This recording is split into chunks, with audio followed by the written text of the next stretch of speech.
nightmare. Really? About that play from Tebow. Tim Tebow. No! Yes. No! Welcome back, Tim. Tim Tebow, well, here to stay at the moment. A day after Trevor Lawrence said Tebow looks great and has had a positive impact on the Jaguars, Tebow reportedly caught every pass thrown his way at practice, including 2 that went for touchdowns. One from Lawrence and another from Gardner Minshew. So, Shannon, what does this tell you? Seeing the footage. Dropping his arms when he's coming in the break, headed out of the break. They're going to be all over that. We ain't going to critique it. Really? Nothing. It tells me nothing. So this is what we are now, Skip Bayless. We're talking about a guy in 7-on-7 drill. This is what it's come to. We're talking about a guy on 7-on-7. And now, last I checked, now I was in a lot of 7-on-7 drills. I don't remember blocking a defensive end in 7-on-7. I don't remember blocking one. So you go, basically, you go, I mean, I can't even believe you, Skip. I can't believe you got me. You got me. You can hit that sled, though. Woo. Did you see that? No, I did not see that. Power. Did you see what he weighs? 255? Are you kidding? Skip, this is ridiculous. This is ridiculous. And this is about, well, he's improving. Okay, so what's his baseline? What is he improving from? I mean, you've never seen him play the position. I mean, true story, Skip, when I took my dog, I ended up having to put Tonka Man down. And I took him to the vet, and they're like, well, he's improving. I said, from what? Well, you know, he's alert. I said, can he move his back legs? No, well, he's not improving. That's a problem. Because I know what Tonka was before I brought him in there. So what is he improving from? You've never seen him play tight end. You've never seen him run routes. You've never seen him catch the football in live situations. So how can you say he's improving when you haven't seen anything? Normally, guys like get in the game, preseason game, regular season game, you're like, okay, you see it slowing down. Even a team setting. But he's improving.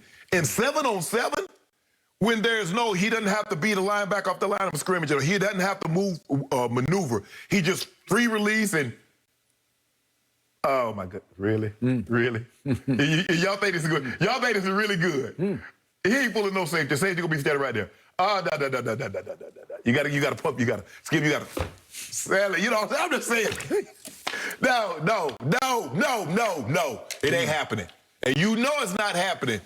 You ought to be ashamed of yourself, Skip. You really should. Today, on a Friday, you should be ashamed of yourself. I'm ashamed I picked the Clippers, but I'm not ashamed that I picked Tim Tebow.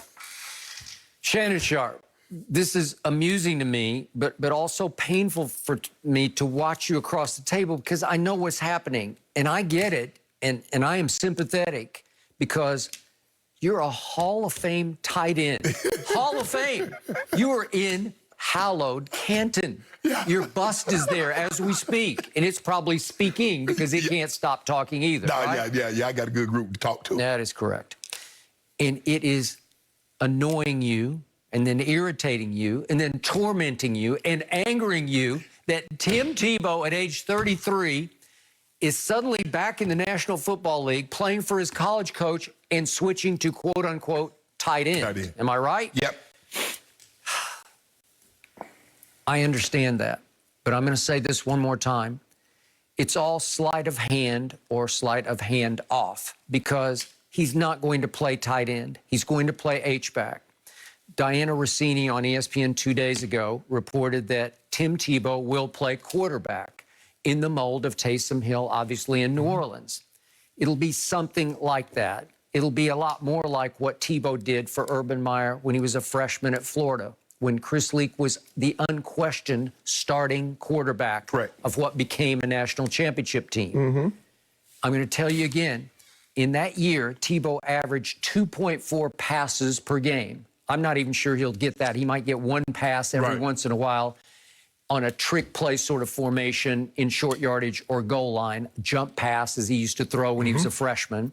That year, he averaged 10.8 yards per attempt, which is pretty great. And he threw 5 touchdown passes to only 1 interception in very few attempts.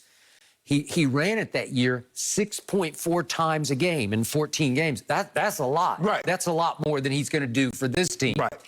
But they used him in key play situations, 3rd and 1, 3rd and 2, goal line, 4th and 1, 4th and 2.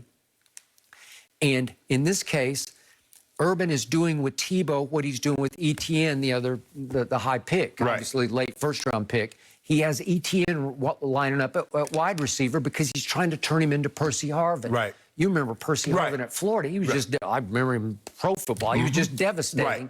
But you use him as a slot back. Right. Sometimes you line him up in the backfield, but you, like with Tebow, you got to get him ready to catch short passes, because what they'll do, they'll line him up at H-back. They'll swing it to him every once in a while. Right. They'll screen it to him every once in a while, and they'll throw him maybe every once in a while a flat pass, just a little 2-yard out route, right? Okay. I'm talking about 3rd and 2. Right. So that's all you need to do. You're not a tight end because you don't have Shannon Sharp in you. That's laughable to me. You don't think he'll go down and catch a seam? No, he will not catch any seams. I could be wrong about that, but I just sincerely doubt it. And for 255, he runs pretty well. Pretty well. Just okay. I watched him one day. I told you at Dedeaux Field at USC in his baseball audition back in, that would be August of 2016.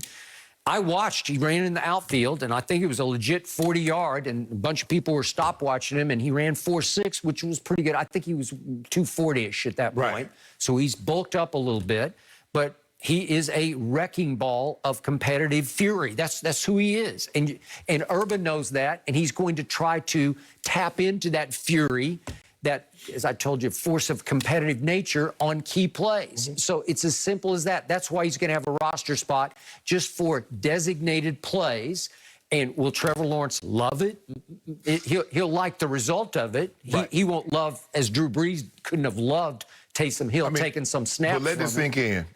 The team that drafted the #1 pick overall, which is a quarterback, is getting less talked about. We're not talking about what he's doing. We're talking about what a guy's doing that's come back into the league, switch position after 6 years. Well, I got it. He is simply the most polarizing player in the history of pro football to me. And it's we can go on and on about the depth of why that is, but he just is. Nobody is more loved and loathed than Tim Tebow to this day. And what he did in 2011, it's so debatable because it was pretty extraordinary, but it ended fairly quickly, 16 starts, and never again. And then he was forced to go to baseball. I mean, see, the thing is that what he did, he gets all the credit. What Trent Dilfer did, the defense gets all the credit. What Russ did in 2013, it was the Legion of Boom. No other quarterback has gotten credit like Tim Tebow has gotten credit, even though the defense and the special teams was exemplary. And I think that's what a lot of people have pushback. So why couldn't anyone else get credit? Why does he have to get all the credit? Where was the defense and where were the special teams when your Broncos fell to 1-4 under Kyle Orton? Well, he was turning Skip. You have to understand is that they changed the way, they changed it. All of a sudden, they weren't throwing 30 passes a game. They were trying to run it. So they were shortening the game. They did. Guys made mistakes. I mean, Chicago has the game won, and Marion Barber runs out of bounds and stopped the clock. And then it took Prater to kick a 58-yard field goal to win it. So we're not talking about the 58-yard field goal. We're not talking about the mistake that a guy made that would have won them, had he not made it, would have won them the game. Well, Tebow won the game. No, Tebow didn't. Okay, do not underestimate. I can give you the play-by-play because I know it by heart, how many big passes he completed in the last 5 minutes of that Chicago game. I give you, I don't know what Marion Barber was thinking. He wasn't. He saved the Broncos. He did. It was all on him. He could have virtually ended the game. Yes. And he did not.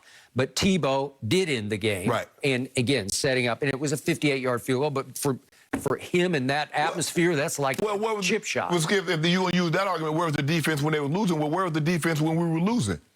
No, you can't turn the ball over. Play to your strength. And they weren't playing to their strength. They were a defensive-based football team, and Josh McDaniel was trying to beat Tom Brady. You didn't have Tom Brady. Okay. So you can't throw it. Kyle Orton was mistake-prone. Okay. But you're trying to do something because you did it in New England and had success, but you don't have the level of quarterback to operate that. Remember, Tebow turned that offense into the #1 rushing attack in pro football. And that's what they should have been. He wound up, and he only started, what would that have been, 11 games, and he had 750 yards rushing as a quarterback. Right. And Willis McGahee just ran wild. He had, what, 1,200 yards? And that's what they should have been all along. So, Skip, you can't, it's hard for you to get midstream, get, 5, 6, 7 games into the season and change what you are. See, that's what they should have been all along. But Josh McDaniels got it in his thick head. Well, I can throw the ball. That's what I do. That's what we do. But you didn't have Tom.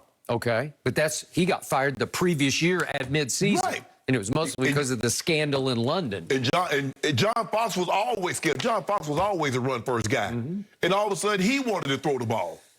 Okay.